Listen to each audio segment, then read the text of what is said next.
ये सनातन धर्म को बचाने का एक ऐतिहासिक काल था। आर्य समाज के सिपाही हर मोर्चे पर डटे हुए थे। एक और स्वामी दयानंद सरस्वती जी अपने प्रवचनों से विरोधियों के प्रपंच उजागर कर रहे थे, तो दूसरी ओर कमान संभाल रखी थी स्वामी श्रद्धानंद जी ने। एक छोर पर पंडित लेखराम जी खड़े थे, तो एक ओर पंडित गुरुदत्त विद्यार्थी। इस तरह आर्य समाज के धर्मवीर सिपाही हर एक मोर्चे पर मिशनरीज और मजहबी मुल्लाओं को जवाब दे रहे थे।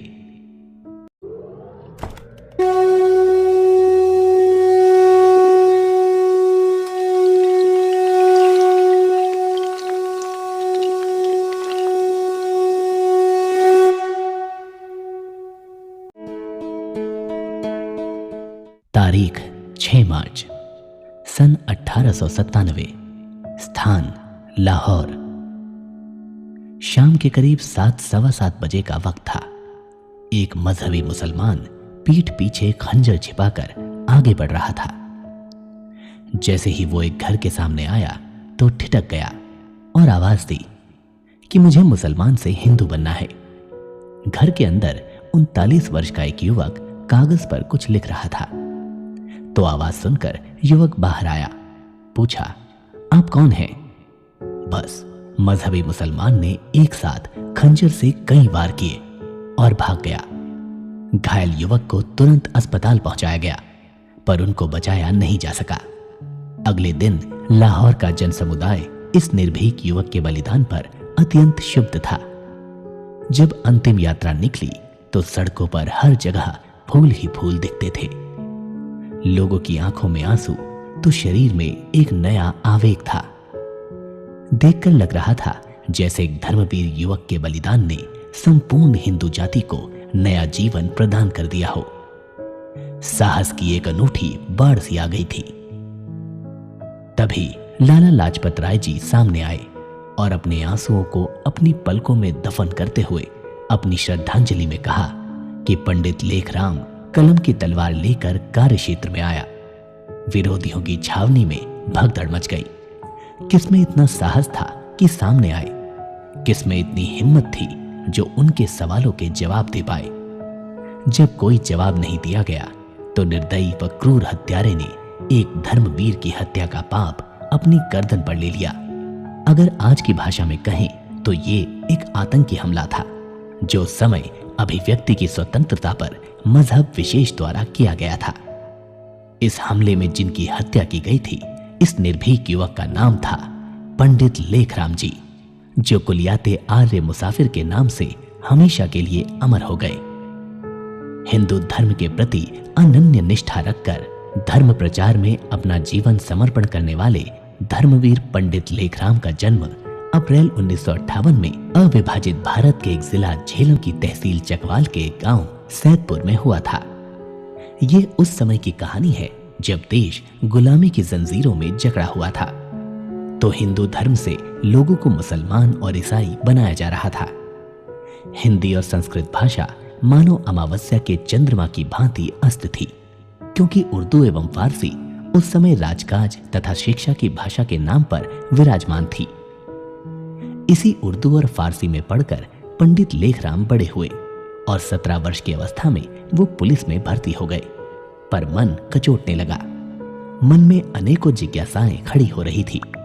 आत्मा देश और अपने धर्म के लिए कुछ करने के लिए मचल रही थी। पंडित जी ने नौकरी से 1 माह का अवकाश लिया और ऋषि दयानंद जी से मिलने अजमेर चले गए। महर्षि दयानंद जी के कहे एक एक शब्द और वाक्यों से उनकी सभी जिज्ञासाएं शांत हुई। लौटकर उन्होंने पेशावर में आर्य समाज की स्थापना की और सनातन धर्म के प्रचार में लग गए। उन दिनों पंजाब में अहमदिया नामक एक नया मुस्लिम संप्रदाय फैल रहा था। इसके संस्थापक मिर्जा गुलाम अहमद स्वयं को पैगंबर बताते और हिंदुओं को मुसलमान बना रहे थे। पंडित लेखराम जी से ये सब सहन नहीं हुआ। उन्होंने अपनी पुस्तकों और अनेकों लेख के माध्यम से मिर्जा गुलाम अहमद की सब पोल पट्टी खोल कर रख दी। इससे मुसलमान उनके विरुद्ध हो गए। ये सनातन धर्म को बचाने का एक ऐतिहासिक काल था। आर्य समाज के सिपाही हर मोर्चे पर डटे हुए थे। एक और स्वामी दयानंद सरस्वती जी अपने प्रवचनों से विरोधियों के प्रपंच उजागर कर रहे थे, तो दूसरी ओर कमान संभाल रखी थी स्वामी श्रद्धानंद जी ने। एक छोर पर पंडित लेखराम जी खड़े थे, तो एक ओर पंडित गुरुदत्त विद्यार्थी। इस तरह आर्य समाज के धर्मवीर सिपाही हर एक मोर्चे पर मिशनरीज और मजहबी मुल्लाओं को जवाब दे रहे थे। इस बढ़ती ताकत से घबराकर विरोधियों ने स्वामी जी को जहर दे दिया। महर्षि दयानंद जी के देहांत के बाद पंडित लेखराम जी को लगा कि सरकारी नौकरी और धर्म प्रचार साथ साथ नहीं चल सकता, तो वो उपदेशक बन गए।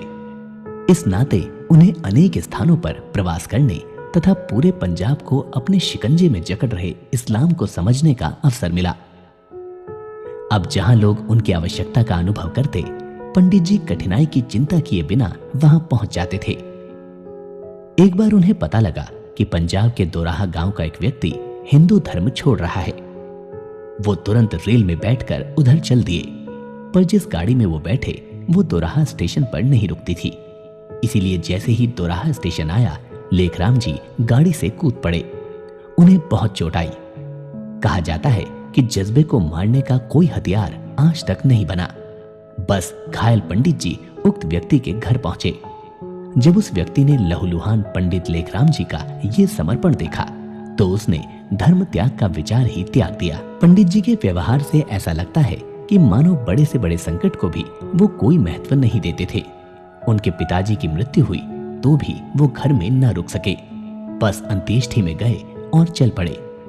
उन्हें भाई की मृत्यु की सूचना धर्म प्रचार यात्रा के दौरान ही मिली, फिर भी प्रचार में ही लगे रहे। एक कार्यक्रम के पश्चात दूसरे और दूसरे के पश्चात तीसरे में और तो और इकलौते पुत्र की मृत्यु से भी विचलित न हुए। पत्नी को परिवार में छोड़कर फिर चल पड़े। दिन रात एक ही धुन थी कि सनातन इस वैदिक धर्म का प्रचार सर्वत्र करूं। एक ऐसी लगन मानो जैसे साक्षात मृत्यु को ललकारते थे। अब उनका नाम विधर्मियों के लिए खौफ बन चुका था। सिंध से ईसाई मिशनरीज उनका नाम सुनते ही भागने लगी। हैदराबाद के मौलवी उनके सामने निरुत्तर थे, तो उत्तर प्रदेश के गंगोह जिला सहारनपुर में शुद्धि ऐसी चलाई कि मुसलमान हिंदू बनने लगे।